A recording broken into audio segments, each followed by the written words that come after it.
It's live. Okay. It looks like everything's working, so cool. Hi, everyone. I don't think anybody's here yet, but that's okay. Honestly, I'm not sure how anybody's actually going to find this unless they're just waiting. Oh, somebody's watching. Hello.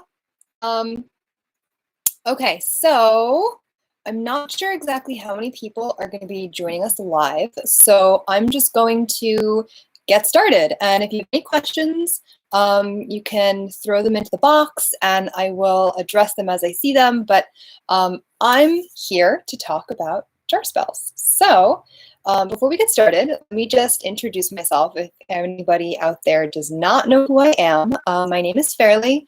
I am a practicing astrologer, tarot card reader, witch, and I partner with the Apothecary to do things like this and bring you guys workshops, and I do readings with the Apothecary and a bunch of other stuff. Before all of this craziness went down, I was doing a regular Sunday afternoon witchcraft class, and as part of that, I really wanted to talk about jar spells, but I had also wanted to cover a lot of the basics before we got to that. So when we were kind of brainstorming ideas of workshops that we could do remotely, I thought it would be really fun to do this jar spell intensive from a distance. So you guys should have all the materials that you need to make 2 different jar spells. We're going to be making a peaceful home jar spell and a sweet dreams jar spell. So let's start by talking about what jar spells are. So I really like jar spells. They're some of my favorite spells to do, and that's because they're totally self-contained. They don't take up a lot of space. You can take them anywhere you need to, and they're also pretty easy to stash away if you don't want someone to see the work that you're doing. The great thing about witchcraft is that it is really conducive to what you need it to be. And back in the day, maybe you didn't really want someone to know that you had a spell going that maybe involved them or their energies. And there's no better way to keep something hidden in plain sight. So jar spells are most often used with sugar. There's a lot of different kinds of jar spells. You know, I've definitely worked with vinegar jar spells, ammonia jar spells. Those are a little bit less pleasant. We're not going to be working with those right now. But most commonly, you will see sugar jars or honey jars. And that is to sweeten the energy around a situation or a person, whatever you happen to need. The really great thing is that it's really easy to make a sugar jar spell using your own actual sugar jar. If you have a sugar bowl or a jar that you happen to keep in your pantry to store sugar, it's perfect for this kind of spell. So today, we're going to be working with actual jars. I like these because they do have lids and you can burn candles directly on them, carefully, obviously, but you can burn them directly on top. And also, like I said, they're self-contained. They're, for example, the Sweet Dreams jar that we're going to be making. If you're going away and you want to make sure that you're still sleeping in your hotel or your Airbnb or whatever you're staying in, you can pop this in your bag and take it with you. Obviously, make sure that it's, you know, sealed, but it's pretty difficult to really mess up our spell. So, I'm not sure how many other people might be joining us. I don't want to get so if anyone has any questions, feel free to pop them in the chat and I will definitely address them. And by all means, if you think of something on playback or you're watching this later and you do have a question, you can directly message me on Instagram. My handle is @Fairlie Theta, Lietheta. And I'd be more than happy to answer any questions you might have. So let's get started. We're going to start with the, I just realized I'm missing one supply, but it's okay, actually. I have a quick fix. So we're going to get started with the Peaceful Home jar spell. So the very first thing that we want to do, I'm forgetting one other thing. Hold on one second. I have to grab a lighter.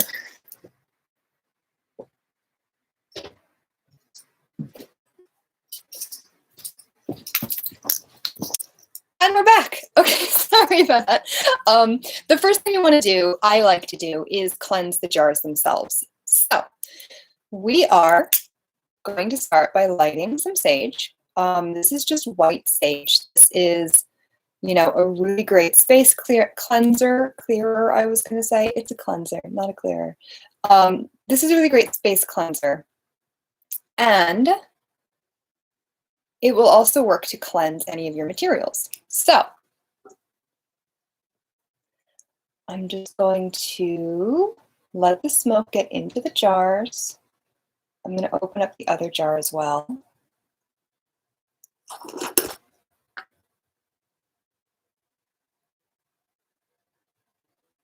Okay. I don't have to worry about like too much. I just want to make sure that this is really nice and cleansed for my own purposes. Okay, cool.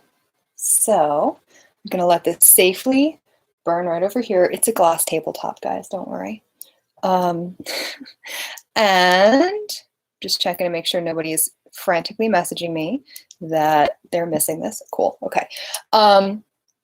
Okay, so now we've cleansed our jars. And the first thing that we're going to want to do is write what we call a petition. So in your kit, you should have a square of paper. I personally like to use brown paper. This is the area that I forgot to pack myself, so I'm using a Post-it note. But like I just said, witchcraft is really conducive to what you have on hand at the time. The one thing I will say is that I prefer not to have any machine cut edges. So I always fold my papers and just kind of tear along a flat surface so that all those edges are torn rather than machine cut. Kind of like a letter to the universe, a letter to whatever deity you're working with, to make sure that they know exactly what you're going for with the spell. It's actually really, in my opinion, more to direct your energies and make sure that you know exactly what you're aiming for with the spell. So I'm still tearing my edges, sorry, and I can't walk and chew gum at the same time, so it's difficult for me to keep on track and do this at the same time. So we tend to start most jar spells with a petition work, and I say most because when we do the Sweet Dream jar, you may or may not choose to use a petition paper. This definitely is very important when you're working with other people's energies. Jar spells are really kind of infamous for being a little manipulative. Nothing we're doing here is manipulative, so don't worry. But I have absolutely seen jar spells made to make people fall in love with you, to win a court case, things like that. And that's when the petition paper is especially important because you want to make sure you have that person's personal information written on it. But in this case, what I would like you to do is with a pen of any color, really. I'm using black just because this is kind of a little bit more of a general work. You can use blue, though. Blue would be a perfect color for something peaceful and harmonious. I want you to write the names and birth dates of the people in your home. your family, your roommates, whoever you're working the spell with. And I say with because even if they're not performing the spell with you, they are part of the work, and you want to make sure that you're all on the same page. So in this case, you want to write all of their names down along with their birth dates on your petition paper. I'm going to do that right now myself. So, of course, my pen's going to not work at this point. Okay, so we're writing your full name. Start with you, obviously. Again, I can't walk and chew gum. I apologize. And birth date. I always make a point of also writing the glyph for their astrological sign, although if you have their birth date, you know their astrological sign, so it could be redundancy, but it's just something that I like to do. Sorry if you hear my cat screaming. And there's only 2 people in my household, so this won't take very long, but by all means, continue writing all the names of all the people in your household.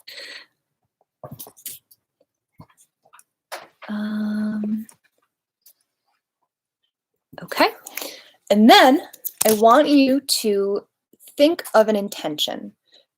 In this case, it might be something like there's peace and harmony within my home, or my family all gets along great. Whatever it is that is your intention for this, I want you to write it in a circle around the names. Bonus points if you can do this without lifting your pen up. Traditionally, you would write this ring without lifting your pen. So any T's, forget about them. Any I's, forget about them. Just cursively write the circle. You don't have to. Again, this is really great because it's very much conducive to what you need it to be, how you need to perform it. I'm going to do that. I'm going to try to do it without lifting up my pen, but you don't have to. And I'm gonna do that now in real time because we're making this together, right?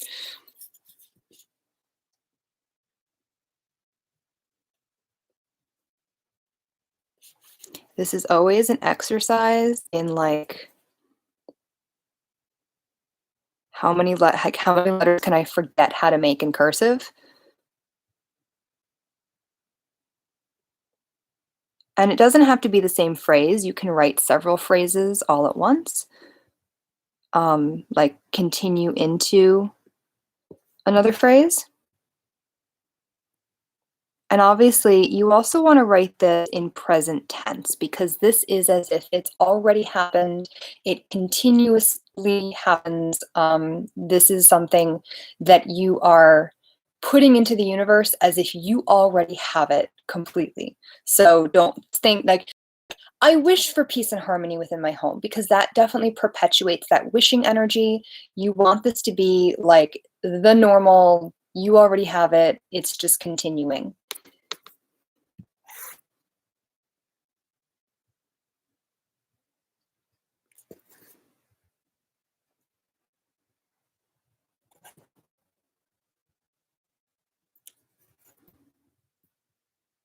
And don't worry if you kind of run over somebody's name, because I just did several times. And if you misspell something, it's totally okay too. Okay, so hopefully your paper looks something like that. You can't read it, so I'm not too concerned that you've got all of my household's full names. So this is, I don't want to say the tricky part because it's not tricky. It just takes a little bit of coordination. So when you're folding a petition paper, you want to do so with direction in mind. So, bless you. So for something like this, where you're bringing peace and love and harmony into your home, you want to fold the paper towards you. So if you put the paper, pretend this is on a table, you're going to fold it first towards you, and then you're going to turn it clockwise and fold it towards you again. And do that ideally 4 times. Sorry, my dog is very excited about this stuff. So folded it towards me, turning it clockwise, which might be counterclockwise from your perspective, but it's clockwise to me, folding it towards me.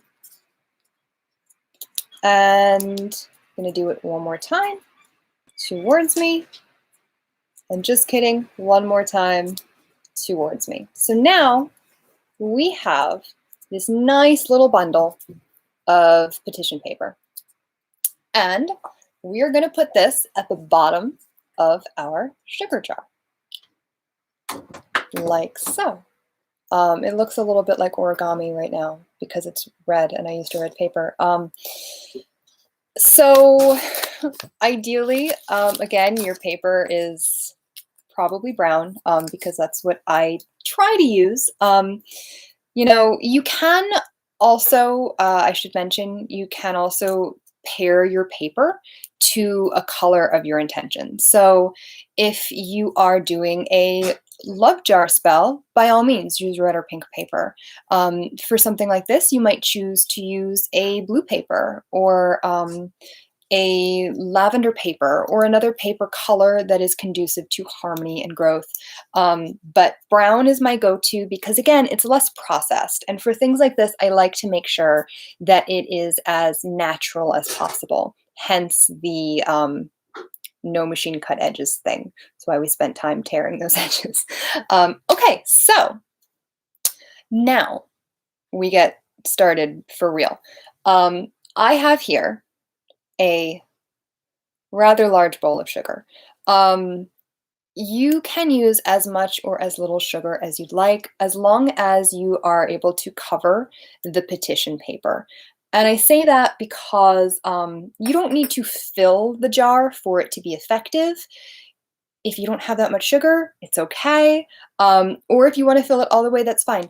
I tend to leave a little bit of room in my sugar jars, if they're jars like this, because I do like to shake them sometimes. And I will explain why you might want to shake a jar at the end here. But for now, let's go ahead and add some sugar. So I have a funnel. You don't need to use a funnel. Maybe you're a neat person, but I'm going to use a funnel. And honestly, it's probably not actually going to make a difference. I'm going to turn this just a little bit so you can see my table better. Yay, there we go. Okay. It's probably not going to matter because, dog's coming. Sorry. Oh, please, puppy. Okay. It's probably not going to matter because I'm probably going to spill it anyway. So there we go. Okay, and you can use your fingers. I mean, you don't have to, nobody's going to be eating this, so don't worry too much about the sanitation. Okay, whoops, see, I told you I was going to spill it. Happened anyway. Okay, so we've now covered our petition paper. I'm also using, in this particular spell, I'm also using a little bit of brown sugar. Brown sugar is very, very different from white sugar in that it's not as refined. Obviously, you probably know that. Modern brown sugar, I believe, and this is coming from my time in culinary school, modern brown sugar, I believe, is actually white sugar that they've added a bit of molasses or cane syrup back into. So it has an added sweetness to it. And you want to use brown sugar anytime you're really trying to bring sweetness and love into something specifically. So when it comes to brown sugar, I tend to treat it a little bit more like honey in spells. And what I will do, we don't need the funnel for this because this is very cakey brown sugar. I'm going to remove my funnel. What I do when I work with brown sugar is I will strengthen my association with it as much as possible by first tasting it and setting an intention while I do so. So if you're working with honey, it's likely that you will have been taught something like you taste the honey and you say, this honey is sweet to me. so shall the person you're working on be sweet to me. You'll hear that often with court case spells and popularity spells and things like that.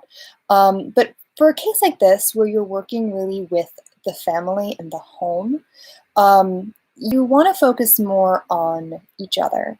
So I'm going to taste this brown sugar, and I'm going to say, as this sugar is sweet to me, so shall my family and home be sweet to each other.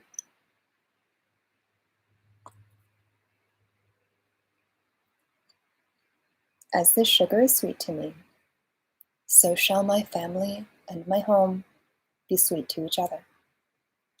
And now, go ahead and layer some of that brown sugar into your jar. This is definitely easier to work with than white sugar, if only because it clumps together and you don't have to worry about getting it everywhere. Okay, so you can layer that right on top. I'm going to add a little bit more, actually, you know what? So a lot of this is aesthetic too, and I say that kind of with my tongue firmly in my cheek because you're going to see what we're going to do to this at the end. And the aesthetics that you create now won't necessarily matter when this is all over. However, I'm going to layer some of our herbs on top of that. So let's talk about some of the herbs that we're using. I try to work in odd numbers. It's just the way that I learned how to do jar spells. You work with an odd number of ingredients, and the sugar doesn't necessarily count towards that. So, anytime, I'm doing a sugar spell, I usually add basil. Basil is just one of my go-to herbs, but that's also because it is a really beautiful herb for blessings and abundance. No matter what you're doing, there is a reason why basil should or could at least be added to it.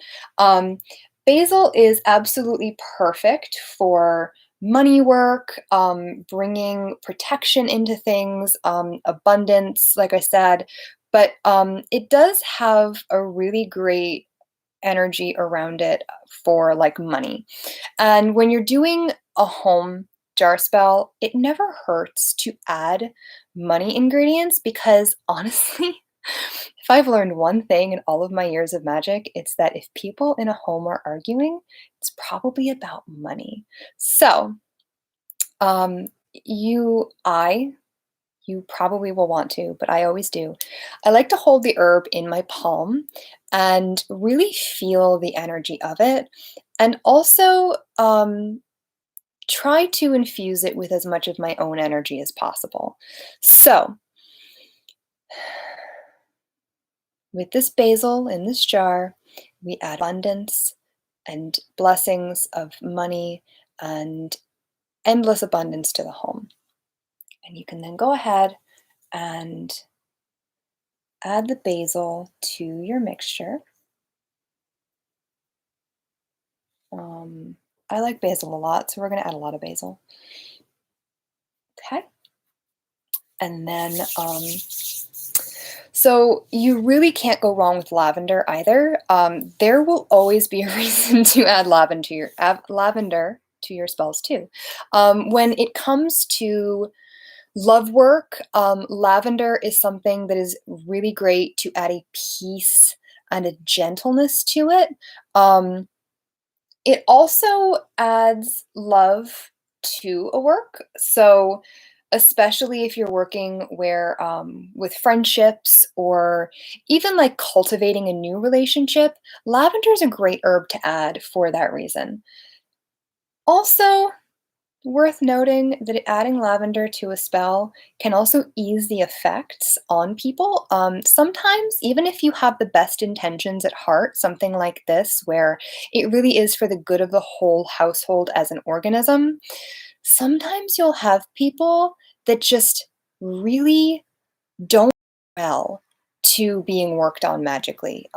Even, like I said, the best of spells will land kind of wonky on them. So lavender can definitely help ease that effect too. So again, we're going to hold it in our palm, and this lavender will add peace and love and bring gentle blessings to the home. And now we can go ahead and add that to our jar. I also really like working with lavender because it's a little bit fuzzy. Okay. So the next herb that we're going to add is thyme. So thyme is an interesting herb because I learned about thyme from kind of like a family superstition, and that is that if you have thyme growing in your home, money will always be circulating through the home. So um, I have this association with thyme as a money herb and a luck herb and an abundance herb. But it also does have associations with dreams and prophecy and vision. So we're going to be using it in both our spells tonight. But in this one specifically, we're tapping into that money aspect of it. Because again, if people are arguing within a home, it's often about money. So with this thyme, we add constant circulation of money and abundance to the home. And we can go ahead and add that to our jar. And then one of my other favorite herbs is rosemary. So rosemary is another one that is amazing to grow if you have a home garden because you really can't go wrong with it. It's a beautiful space clearer. I keep saying that. It's a beautiful space cleanser in a very warm and loving way. And it also helps to increase fidelity, loyalty. If you have, a home where there's some tension, it can definitely ease some of that, struggle between personalities.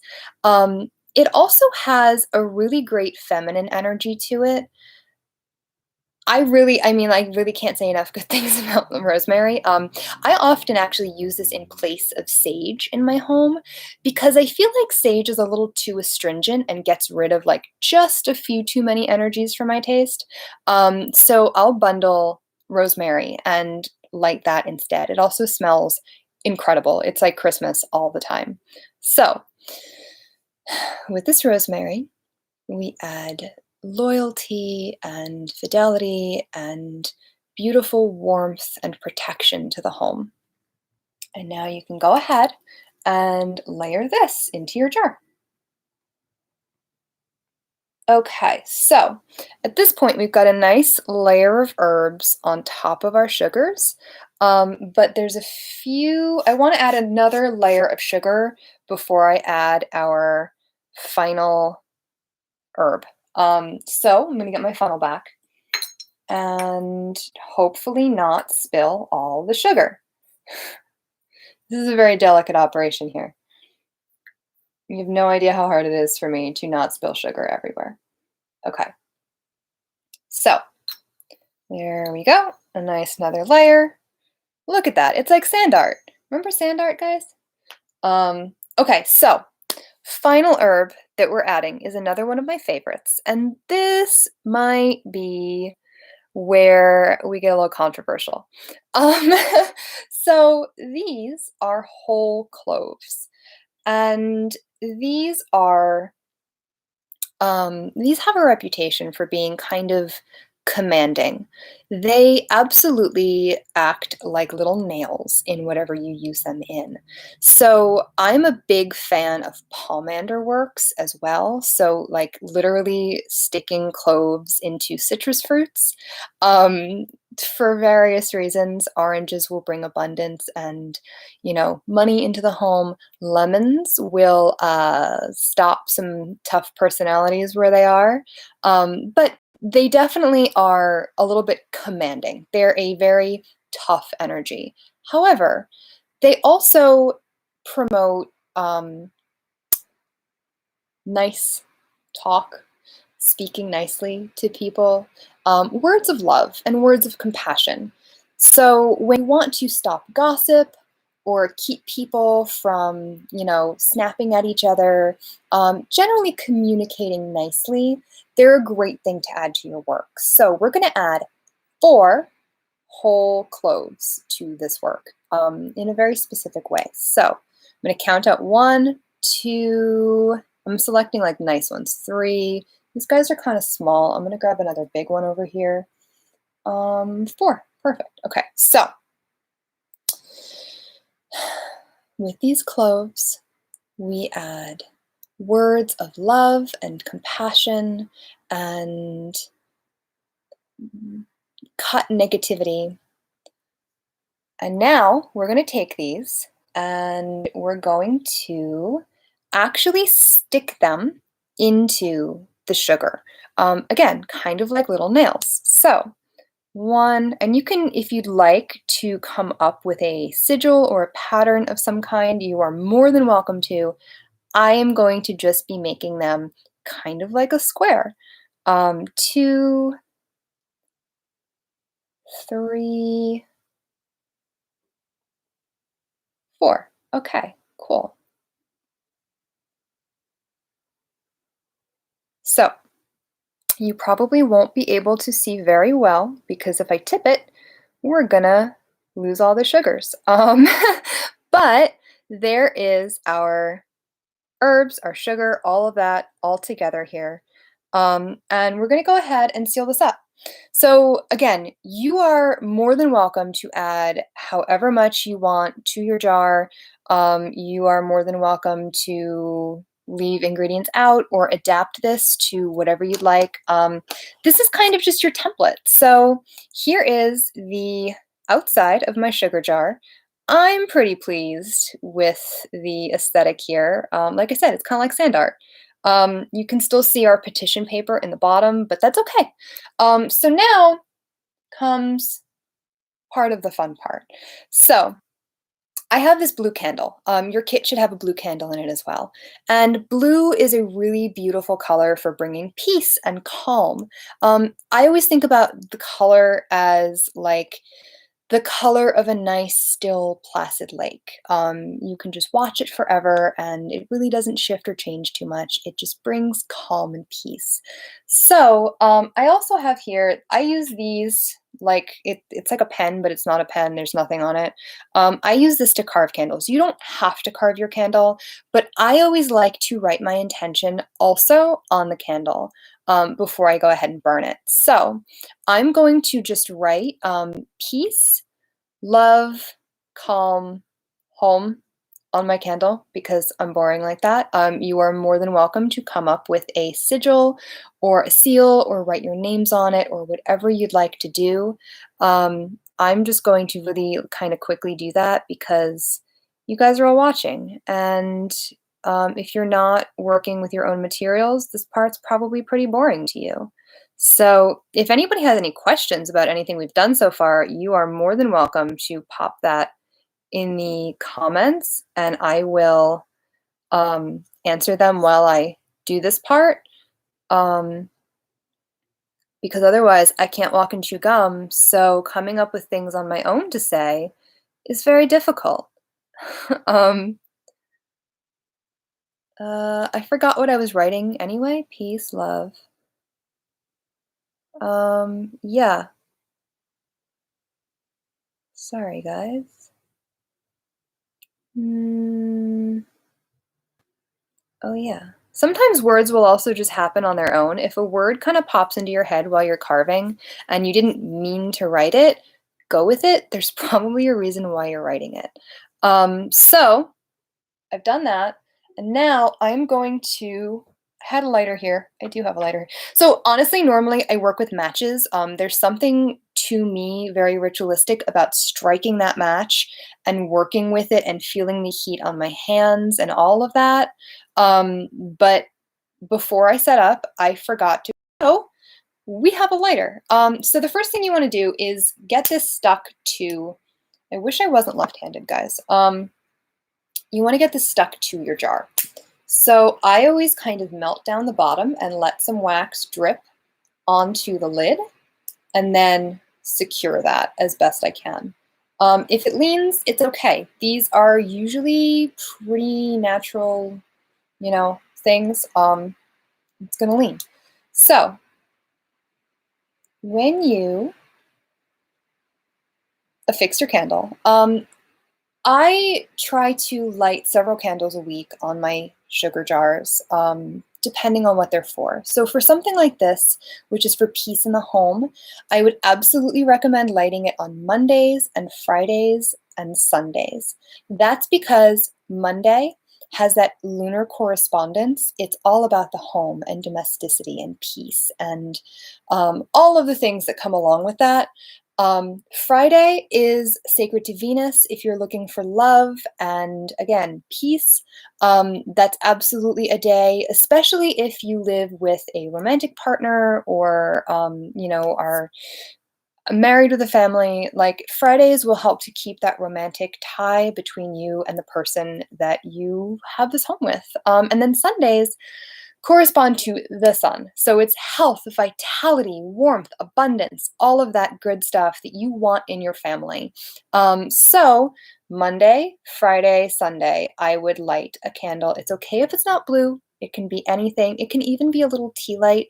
Again, witchcraft largely works with what you have on you. So don't get too hung up on the specifics. But I'm going to light this because it's Monday. And kind of reflect. I always try to spend a second when I light it to just reflect on what I'm aiming for with the spell. And in this case, it's harmony and peace and love in my home, abundance, never needing or wanting for anything, just really feeling the love and peace that I bring to my house and my family. So I'm going to let this burn. I'm going to put it over here so that we can work on our next jar as that burns. So I'm going to take a sip of water because I'm very thirsty. Mhm.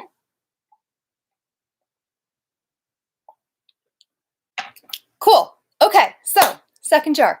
So our second jar is going to be a sweet dream jar.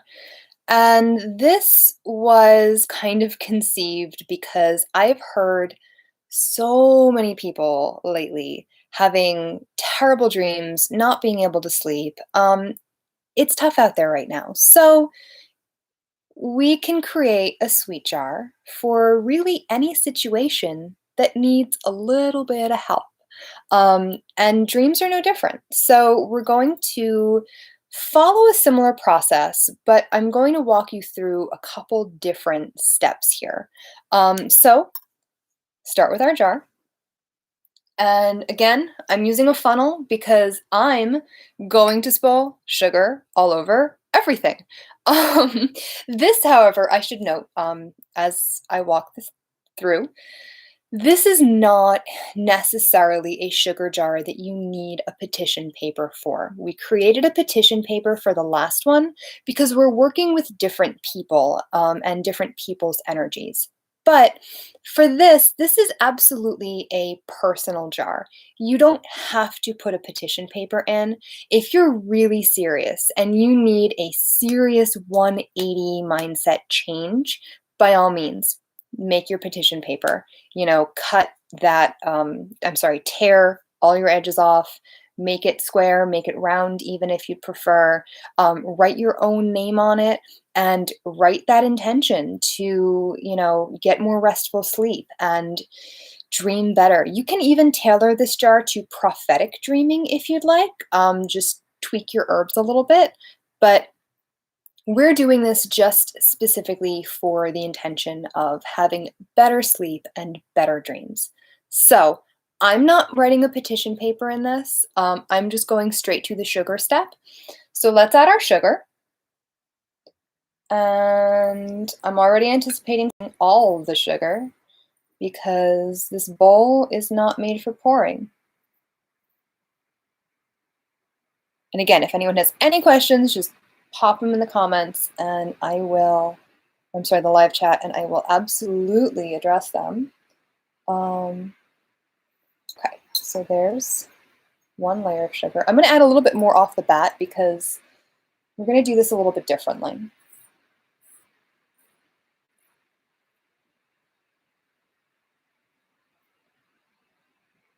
Okay.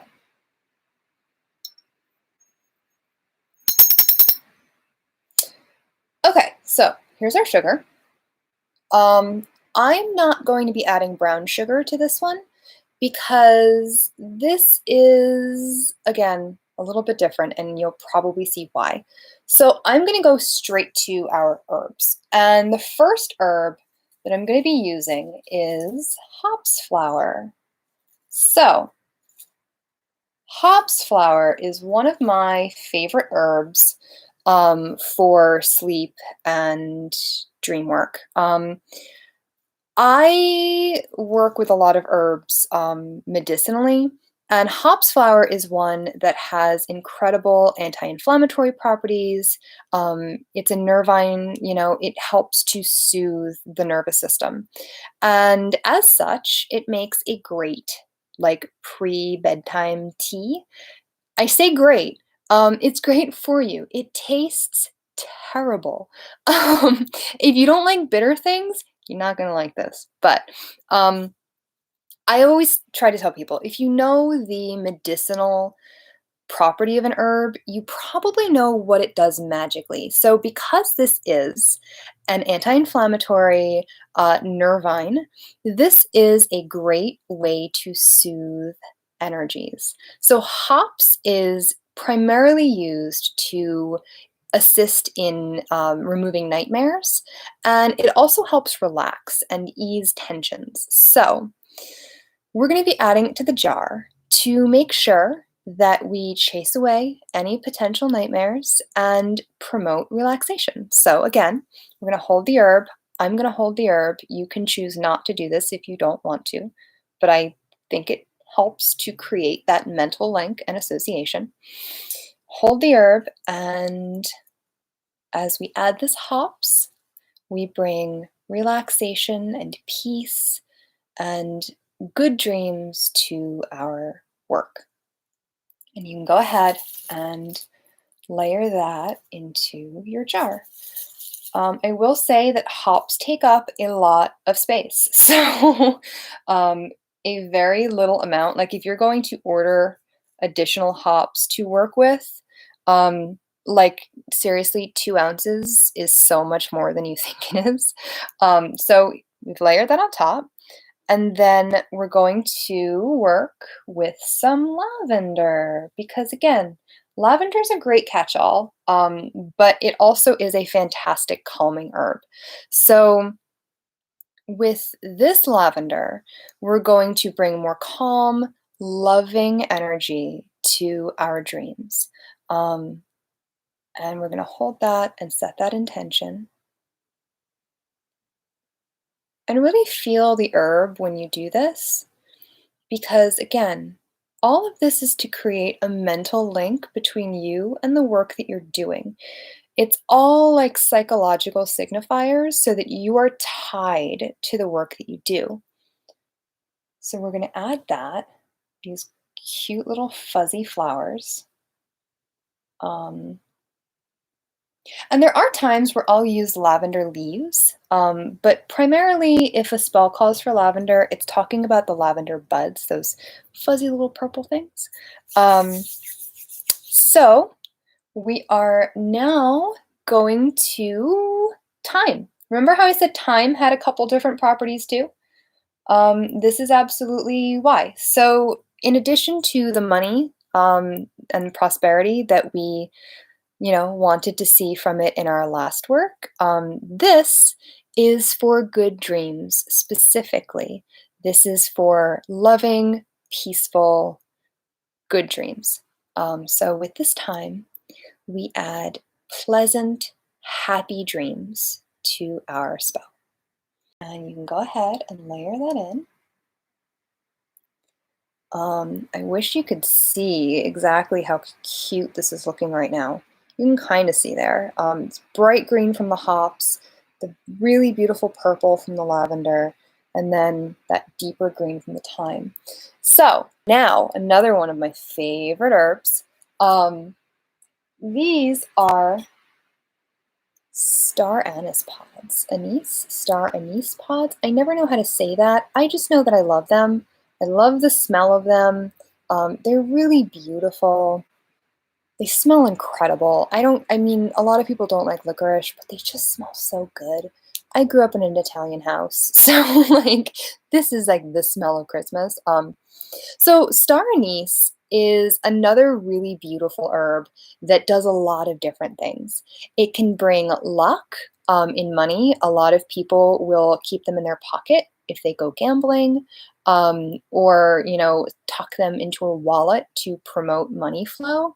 But they're also incredibly calming, and they can also promote prophetic dreaming. So we're going to be using two of these. I'm just selecting which ones I want to use here because I have a whole tray of them. I like this one. We're going to use this one too. So here's our two star anise pods, and with the star anise, we bring prophetic dreams and relaxing calm to our work. And now we're going to pop those right on top. So star anise is actually an herb that is correspondent to Jupiter, which is all about luck and abundance. But we can use it in other ways as well. So we've popped those right on top there. And now we're going to take a few amethyst chips. You should have some amethyst chips in your kit. But I'm just going to take these guys. And this will help, again, soothe nerves, bring some really beautiful calm to the work. But this is also going to promote some psychic awareness, and also protection. So if especially you feel like you've been having nightmares because of some psychic predatory energies, or you're too open or sensitive, this is going to help protect and ground, and also, keep you open to the right energies. So with this amethyst, we ask for protection and psychic awareness to the dreams that we invite into our sleep. And we're going to sprinkle that right on top. I don't know if my mic is going to pick up that incredible like pinging sound that it's making. Okay, so that is all right on top there. And now we're going to do something that might be a little bit crazy. So I'm just going to plug up my little bottle of lavender. We're going to put on the lid. And this is where I say sometimes I like to leave a little bit of extra room, because there are times you're going to want to shake your sugar jar.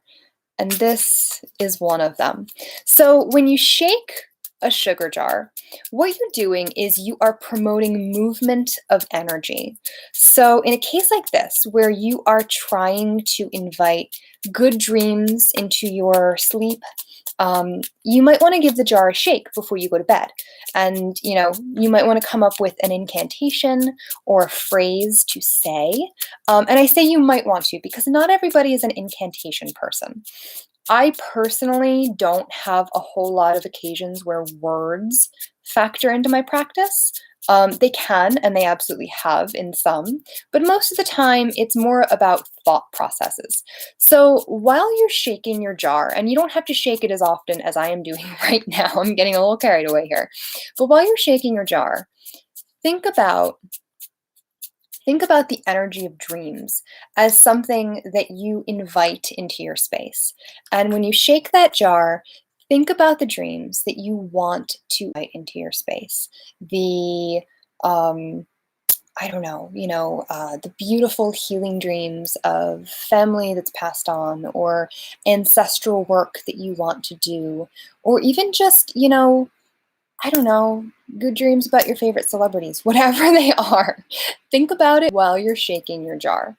Um, and, it's never going to be perfectly mixed. You can see the hops love to sit on top there, and that's because they're so robust and fluffy. But you can give this a shake whenever you want to. If you wake up in the middle of the night and you're, having a nightmare, give the jar a shake. This is absolutely something that will keep you linked to the work as well. And I have here a nice lavender candle. You can use any kind of purple, any kind of blue. You can't go wrong with a white candle. You might even want to work with something like pink to promote, especially, feelings of sweetness and love. Blue would be more straight up calming. Purple, I like for dreaming work specifically, but some people prefer pink for that. If you're trying to chase away nightmares or banish nightmares, you might even want to use a black candle. And by all means, you are more than welcome to vary the color of the candle depending on the results that you're getting. Jar spells are meant to be worked over a long period of time. They are a little bit more of a perpetual work than a lot of other spells that you'll do. You might choose to time it to a specific astrological transit, a specific moon phase, but this is a work that you're going to continuously do and pour energy into. Like I said about our last jar, where you want to work it on a Monday, a Friday, and a Sunday for that lunar work, the Venus work and the sun work. This is something you're absolutely going to want to work on Mondays because of that lunar energy. But depending on the kind of dreams that you want to be having or work with, you might choose to work it on different days of the week. If you are journaling and you're keeping a dream journal and you want to work more prophetically and, really remember your dreams or work on lucid dreaming, you might want to work it on a Wednesday, which is a Mercury day. If you're working it to, I don't know, prophesize a future relationship or help draw love into your life, absolutely work it on a Friday. Saturday is a Saturn day, and if you are working on banishing nightmares, absolutely work it on a Saturday. So this one has a lot more kind of wiggle room to it. And when it comes to carving your candle, I absolutely recommend you write your own name on it because this is for you. So that's what I'm going to do. I'm going to write my name on the candle and also my birth date. And again, if anyone has any questions, feel free to pop it in the chat and I will address it, especially while I'm doing this because I can't think about too many things other than what I am immediately doing unless someone prompts me with something. So, I'm gonna forget how to spell my own name, guys. And that's how we spell it. I write my last name so infrequently that I forget how to spell it. And my birth date. And again, I always use astrological glyphs, but that's for me. You're free to write whatever you'd like. If you'd like to make a sigil or write out a very specific intention, you are, again, totally more than welcome to. And then, just like the last one, if I can find oh, here it is. Here's my lighter. You're going to adhere it to the bottom of the jar.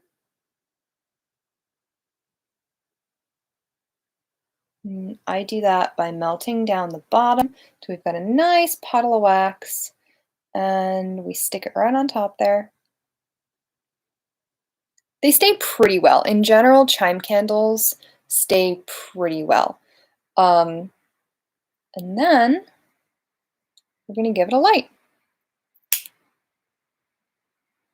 And again, I like to take a minute to really reflect on the work itself while it begins to burn. So in this case, I'm thinking about everything that I wish to achieve from my adventures in the dream world, um, or at least, the relaxation and the peace that I'm looking to achieve in my sleep. Whatever it is that you are looking to get out of this, that's what you should be thinking of while you burn the candle. And when it comes to chime candles like this, I let them burn down entirely before I walk away from the work. They don't take very long to burn, depending on the kind of wax they're made out of. Most of them are made out of paraffin. If you're really, really lucky and either make your own or find a supplier that has beeswax candles, cool. Those tend to burn a little bit less long, I feel like. Paraffin, I think, has a decent enough burn time, but within a few hours, these go out. So you're not like totally glued to what you're doing for more than a couple hours. So don't extinguish them if you can. By all means, do not let them burn if you are falling asleep or if you have to leave the house, just standard safety measures. But these do tend to burn down pretty quickly, so they're not like a huge commitment. Um, these are something that I personally just kind of let collect over the jar. Eventually, it will seal them. And depending on what you're doing, you may or may not want that. For something like this, it's totally okay. You can have it just cover over the whole jar, and it's not going to be a detriment to the energy, especially something like this one where you're still shaking it to promote that movement of energy. For like honey jars are a little bit more complicated. Love jars are a little more complicated, where you are probably never going to open those unless you're totally done with them. And that is usually only when you're done with that person or that relationship. But those are, again, made very differently. Those are kind of made to manipulate people. So I'm not really showing you anything manipulative here. This is all totally for you, for your benefit, for your growth, for your peace and harmony. Prosperity jars and abundance jars can also be done very much this way, just with different herbs. This one here is kind of actually its own prosperity jar. We didn't add any coins or anything like that. You totally can if you'd like. If you're still in the process of making this one, feel free to throw in some pennies or dimes or whatever you have around. But that said, we didn't specifically craft this one as a prosperity jar. But those are something that you might want to leave open and be able to reopen. So those you might not want to let the wax totally cover over. So there's a lot of different things you can do with jar spells, which is why I like them so much. And I also like that you can kind of build them into different things. I've got a whole bunch of them that are actual sugar jars, that like are just vintage sugar bowls that I found at a thrift store and, used that way. But you can really totally make them what you want them to be. And that's really the beauty of witchcraft in general, I feel, is that there's a lot of ways you can play and adapt. Either of these things are templates that you can use for any other kind of work that you'd like to do going forward.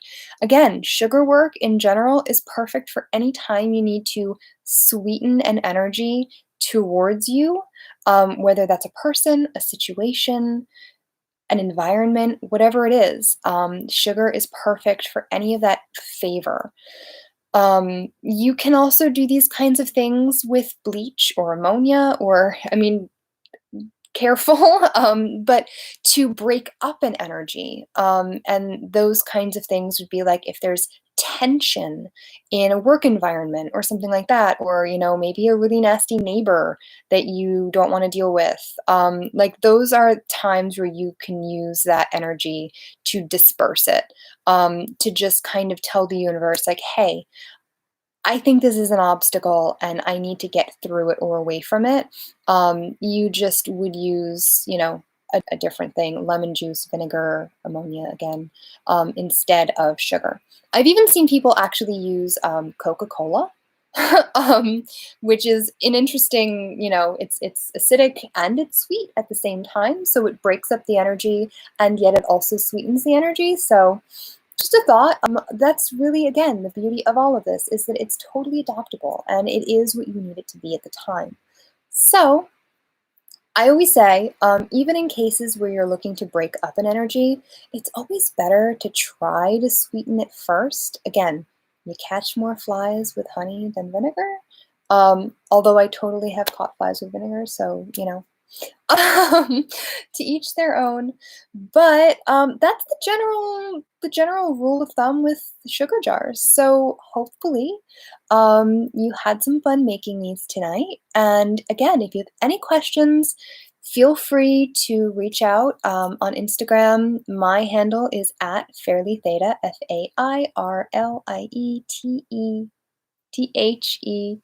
Sorry, I can't air spell.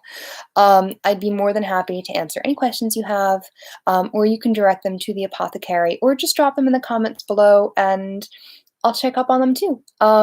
Thank you so much for watching. I hope that you had fun tonight, and I will see you again soon. Bye!